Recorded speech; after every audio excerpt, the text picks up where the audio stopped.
Hello everyone, कैसे हो दोस्त। आज टॉप 25 पीवाई के क्वेश्चन लेके आया हूँ मैं, जो कि काफ़ी इम्पोर्टेंट है रेलवे के एग्ज़ाम के लिए।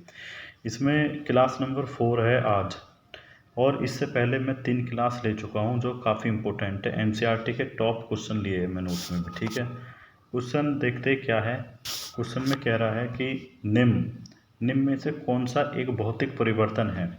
अब जो ये परिवर्तन है, देखो मैं आपको ऑप्शन देता हूँ। ए, आप बताने की कोशिश करना। ए में देखो, ए है लोहे का जंग लगना, यानी कि लोहे पर जंग लगना, कागज़ का जलना। सी है बर्फ़ का पिघलना। डी है भोजन का पचना। दोस्त, इसका सही आंसर देने की कोशिश करो, कौन सा होगा। तो करेक्ट इसका जो बिल्कुल आंसर हो जाएगा, यानी कि जो भौतिक परिवर्तन है, कौन सा हो जाएगा। भौतिक परिवर्तन हो जाएगा बर्फ़ का पिघलना, ठीक है। इस क्वेश्चन का करेक्ट आंसर हो जाएगा सी, बर्फ़ का पिघलना। अब जो बर्फ़ है, ये आपका आइस क्यूब ले लो, एक बर्फ़ का टुकड़ा ले लो। अगर इसे एक टेम्परेचर दोगे, टेम्परेचर पर गर्म करोगे बर्फ़ को, तो बर्फ़ पिघलना चालू कर देगा, ठीक है। तो पिघलता पिघलता ये किस फॉर्म में आ जाएगा, ये इसकी फॉर्म आ जाएगी लिक्विड। ये है सॉलिड, तो सॉलिड से किस फॉर्म में आ जाएगा, लिक्विड में, यानी कि द्रव में। अब द्रव है, फिर जब हम दूसरी स्थिति में लेके जाओगे, कंडीशन तीसरी में, यानी कि पहली कंडीशन, दूसरी, तीसरी में जाके आप इसे फ्रीज में रख दो, इस द्रव को, ठीक है भाई, इस लिक्विड को। तो आप देखोगे इसकी स्थिति पहले की जैसी बन जाएगी, यानी कि या ठोस हो जाएगी। जिस स्थिति में कोई भी परिवर्तन ना हो, जिसका कोई भी, यानी कि वॉल्यूम या आयतन वायतन कोई डिफरेंस चेंज ना हो, उसे हम भौतिक परिवर्तन बोल देंगे। और जिसकी स्थिति में चेंज आ जाएगा कुछ भी, ठीक है, जो चीज़ हमें प्राप्त नहीं होगी। देखो, भौतिक परिवर्तन में हमें वो चीज़ दोबारा से प्राप्त हो जाती है जिसकी हम बात कर रहे हैं, ठीक है भाई, वो हमें प्राप्त हो जाएगी। लेकिन अगर मैं रासायनिक परिवर्तन की बात करता हूँ, तो रासायनिक परिवर्तन में क्या होएगा, जो केमिकल जो होएगा हमारा, यानी कि रासायनिक परिवर्तन होगा, एक होगा रासायनिक। अब रासायनिक में वो चीज़ हमें प्राप्त नहीं होगी, जैसे कि देखो, लोहे पे जंग लगना। जो आपका ये लोहा है, लोहे पे जो जंग लगेगा, लोहे पे जंग किसके कारण लगता है, देखो कुछ नमी होती है हमारी ज़मीन, या किसी लोहे की कील को फेंक दो तो उसमें कुछ नमी होएगी, और ऑक्सीजन, यानी कि ऑक्सीकरण के कारण लोहे में जंग लग जाता है, ऑक्सीजन के संपर्क में, और कुछ नमी होती है वाटर की, ठीक है भाई, उसके कारण लोहे में जंग लगता है। अब लोहे में जंग लगना रासायनिक का भी रासायनिक परिवर्तन है। कागज़ का जलना, देखो कागज़ को आप लो और जला दो, तो आपको कुछ भी प्राप्त नहीं होगा, यानी कि जले हुए कागज़ से आप प्राप्त नहीं कर सकते दोबारा से कागज़, ठीक है। नेक्स्ट, भोजन का पचना, यानी कि जो आपका जो फूड है डाइजेशन से हो जाता है, भोजन पच जाता है, क्या आप दोबारा से भोजन प्राप्त कर लोगे, नहीं। जिस चीज़ें हम प्राप्त नहीं कर सकते वो होएगी हमारी रासायनिक परिवर्तन, और जिस चीज़ें हम प्राप्त कर लेंगे दोबारा से, उसे कहते हैं भौतिक परिवर्तन, ठीक है भाई, ये चेंज होते हैं, याद रखना। क्वेश्चन नेक्स्ट की तरफ देखते हैं क्या है, कि जिंक, जो हमारा जिंक होता है, Zn, जिंक को पतले हाइड्रोक्लोरिक अम्ल, यानी कि हाइड्रोक्लोरिक अम्ल से अभिक्रिया कराने पर कौन सी गैस निकलती है। जिंक ले लो, ठीक है भाई, जिंक के साथ हम क्या ले रहे हैं, हाइड्रोक्लोरिक अम्ल, HCl। जब इसे हम क्या करेंगे, इस अभिक्रिया को गर्म करेंगे, तो इसमें कौन सी गैस निकलेगी।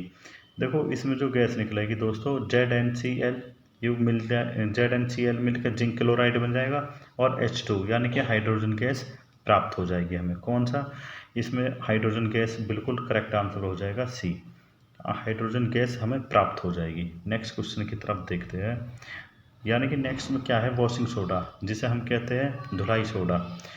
वॉशिंग सोडा का रासायनिक सूत्र क्या होता है, केमिकल फॉर्मूला की बात कर रहा है। ऑप्शन ए है Na2CO3, बी है NaHCO3, ऑप्शन सी है Na2CO3 इंटू 10H2O, और ऑप्शन डी है हमारा NaOH। बताने की कोशिश करो इसका करेक्ट आंसर कौन सा होगा। तो मेरे भाई, बिल्कुल इसका करेक्ट आंसर वॉशिंग सोडा का हो जाएगा, यानी कि Na2। देखो ध्यान से देखो, इसका जो फॉर्मूला हो जाएगा सोडियम कार्बोनेट, यानी कि Na2CO3 इंटू 10H2O। इसमें इंपॉर्टेंट बात यह है कि इसमें पूछेगा कास्ट वॉशिंग सोडा में कितने क्रिस्टल अणु वाटर के होते हैं, यानी कि जल के होते हैं। तो इसमें जो जल के क्रिस्टल अणु होते हैं वो होते हैं 10H2O, ठीक है, इसे याद रखेंगे। और इसे कहते हैं खाने का सोडा, सोडियम बाइकार्बोनेट, ये कास्टिक सोडा है, ऑप्शन डी। करेक्ट आंसर इसका सी हो जाएगा, ठीक है। नेक्स्ट क्वेश्चन की तरफ चलता हूँ, इसमें देखो क्या है, इनमें से कौन सी अभिक्रिया विस्थापन अभिक्रिया है? यानी कि विस्थापन अभिक्रिया की बात करें। विस्थापन अभिक्रिया वो है जो दूसरे को रिप्लेस कर देगी। देखो, जिंक हुआ CuSO4 हुआ, जिंक और CuSO4 यानी कि कॉपर सल्फेट और जिंक सल्फेट या कॉपर निकले। जब जिंक किसके साथ रिएक्शन करेगा? जिंक जो इसे कॉपर को हटा देगा, ठीक है दोस्त। जब जिंक कॉपर को हटा देगा, इसके साथ संयोजन कर लेगा, जुड़ जाएगा, यानी कि जिंक सल्फेट बना देगा। जब जिंक सल्फेट बन जाएगा, बचा क्या? कॉपर। कॉपर को क्या कर रहा है? हटा देगा, ठीक है, विकर्षित कर देगा, तो कॉपर अलग हो जाएगा। तो इसी अभिक्रिया को हम कहते हैं विस्थापन अभिक्रिया, ठीक है दोस्तों। नेक्स्ट, इनमें से कौन सा समीकरण संतुलित है? यानी कि बैलेंस इक्वेशन की बात कर रहा है, तो इनमें से कौन सी समीकरण बैलेंस है, संतुलित है? देखो, हम देखते हैं इसे सी ऑप्शन ए। पहले ऑप्शन ए देखते हैं क्या। ऑप्शन ए में देखो, H2 यानी कि हाइड्रोजन के 2 अणु हैं और ऑक्सीजन के भी 2 अणु हैं। इधर देखो, हाइड्रोजन के 2, ऑक्सीजन के 2। तो यानी कि ये समीकरण मेरी बिल्कुल संतुलित है। ऑप्शन ए बिल्कुल करेक्ट हो जाएगा। बी में देखो, हाइड्रोजन के 2 अणु हैं, यानी कि 2 मॉलिक्यूल्स हैं, 2 अणु, और क्लोरीन के देखो 2। अब इधर देखो, हाइड्रोजन के 2 हो गए, क्लोरीन के 2 हो गए। कौन सी समीकरण संतुलित है? हाइड्रोजन के भी 2 है और क्लोरीन के भी 2 है। यहाँ तो दोस्तों ये भी करेक्ट है बिल्कुल, ठीक है। नेक्स्ट देखो, 2 मैग्नीशियम 2 ऑक्सीजन, 2 मैग्नीशियम के हो गए और ऑक्सीजन के हो गए, ये गलत है, ठीक है। क्योंकि ऑक्सीजन के 2 है, तो इधर ऑक्सीजन के हो गए 2 दूनी 4, 4 हो गए, इसलिए ये गलत है। ऑप्शन नंबर डी देखो, नाइट्रोजन और हाइड्रोजन।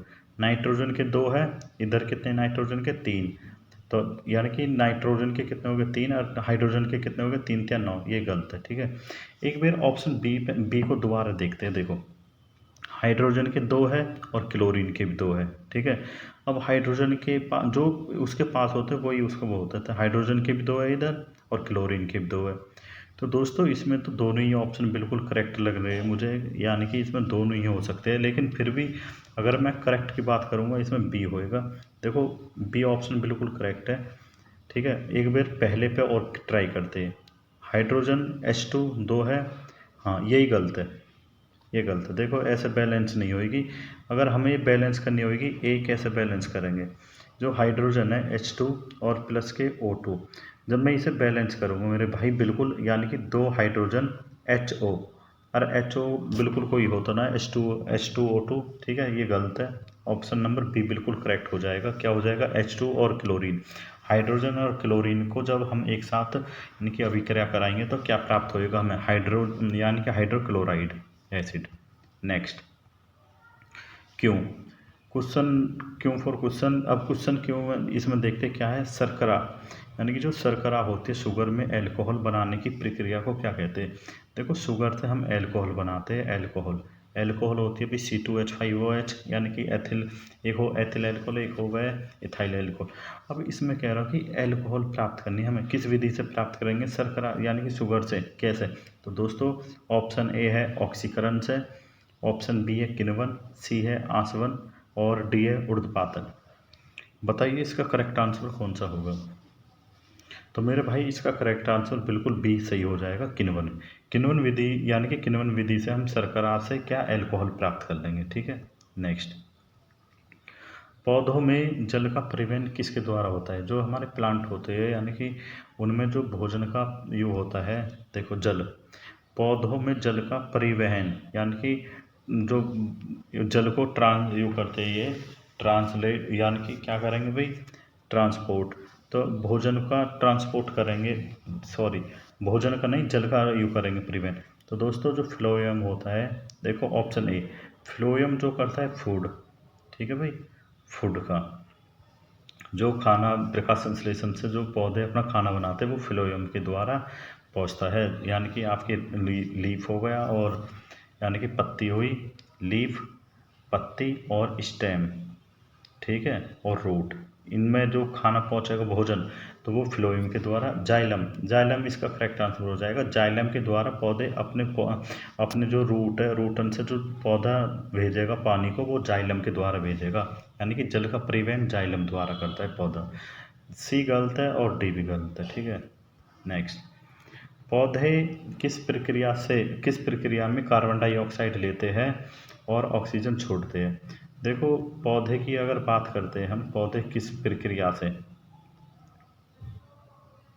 एक सेकंड, पौधे किस प्रक्रिया से CO2 लेते हैं और ऑक्सीजन छोड़ते हैं। देखो आपने पढ़ा होगा प्रकाश संश्लेषण, इसका बिल्कुल करेक्ट आंसर सी हो जाएगा। प्रकाश संश्लेषण के द्वारा पौधे CO2 लेते हैं और ऑक्सीजन छोड़ते हैं। ऑक्सीजन किसके लिए ज़रूरी है, हमारे लिए, वुमेन, इम्पोर्टेंट, और CO2 लेते हैं यानी कि प्लांट, यानी कि पौधे, यानी कि जो प्लांट होते हैं वो CO2 लेते हैं, कार्बन डाइऑक्साइड। अब देखो ये कौन सी अभिक्रिया होती है, यानी कि कौन सी समीकरण से हम इसे यू कर सकते हैं फाइन। देखो कार्बन डाइऑक्साइड ले लो, कार्बन डाइऑक्साइड CO2 और प्लस के H2O, CO2 ले लो, कार्बन डाइऑक्साइड प्लस के ले लो क्या दोस्तों, H2O। ठीक है, इनसे हम प्राप्त करेंगे क्या, अब जब हम इनसे प्राप्त करेंगे मेरे भाई, बिल्कुल करेक्ट आंसर की तरफ चले। देखो सूर्य, जो सन है, सन सूर्य के प्रकाश के साथ क्लोरोफिल, या इधर लेना पड़ेगा क्लोरोफिल। ठीक है दोस्तों, क्लोरोफिल। अब इधर क्लोरोफिल है, यानी कि सबसे इम्पोर्टेंट बात है प्रकाश संश्लेषण के लिए किन अवयवों का इम्पोर्टेंट रोल होता है। आप याद रखोगे कार्बन डाइऑक्साइड, पानी, सूर्य का प्रकाश और क्लोरोफिल। ठीक है, जिसे क्लोरोप्लास्ट कहते हैं। जब इस अभिक्रिया को कराएंगे तो हमें बनेगा C6H12, C6H12 और O6, यानी कि आपका क्या हो गया दोस्तों, एक सेकेंड, O6। ठीक है, इसे बोलते हैं क्या भाई, ग्लूकोज, और प्लस, और क्या प्राप्त होएगा हमें, ऑक्सीजन प्राप्त हो जाएगा, O2 प्लस के H2O। ठीक है, अब कुछ नहीं करना, इन्हें बराबर कर लो। अगर मैं 6 की मल्टीप्लाई कर दूंगा तो ये क्या हो जाएगा, कार्बन डाइऑक्साइड, इधर 12 की मल्टीप्लाई करेंगे और इधर 6 की मल्टीप्लाई, इधर 6 की मल्टीप्लाई। अब ये जो समीकरण है ये बैलेंस है। ठीक है, सबसे इम्पोर्टेंट है प्रकाश संश्लेषण के लिए कौन से अवयव जरूर होते हैं, जरूर उन किसकी ज़रूरत होती है, आप याद रखना, कार्बन डाइऑक्साइड और पानी, सूर्य का प्रकाश, या क्लोरोप्लास्ट, या जिसे कहते हैं क्लोरोफिल। ठीक है, नेक्स्ट, रक्त और ऊतकों, रक्त और ऊतकों के बीच पदार्थों का आदान प्रदान कहाँ होता है। ए है धमनियों में, बी है सिराओं में, सी है केशिकाओं में, और डी है हृदय में। जो ब्लड है, ब्लड का जो आदान प्रदान यानी कि हो रहा, आना जाना हो रहा है, तो ऊतकों के बीच पदार्थों का ये होता है ट्रांसफर, यानी कि ट्रांसफ़र, आना और जाना। ठीक है, तो वो किसके द्वारा होएगा दोस्तों, बिल्कुल करेक्ट आंसर सी हो जाएगा, केशिकाओं द्वारा। धमनी सिरा पिरा ये नहीं होएगी, आना जाना कौन सी, यानी कि ये होते पाइप।